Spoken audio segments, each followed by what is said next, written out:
বাংলার অন্যতম সতীপীঠ তারাপীঠ। তারাপীঠের তারামা এই রথের দিন রথে করে নগর পরিক্রমা করে থাকেন। তবে জগৎজননীর রথ কাঠের নয়, পিতলের তৈরি। রথে করেই পরিক্রমা করেন। সেই রথে দেবীকে বসিয়ে ধুমধাম করে ঘোরানো হয়। কথিত আছে তারাপীঠের বিখ্যাত সাধক আনন্দনাথ তারাপীঠের রথযাত্রা প্রচলন করেছিলেন। এদিন প্রথমে তারাপীঠে দেবীকে বিশেষ পুজো করা হয়ে থাকে।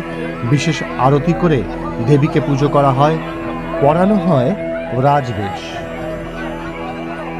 পিতলের রথকে সুন্দর করে ফুল দিয়ে সাজানো হয়। গোটা রথ জুড়ে দেবী অধিষ্ঠান করেন। এদিন প্রসাদ হিসেবে বাতাসা ও প্যারা ভক্তদের মধ্যে ছড়িয়ে দেওয়া হয়।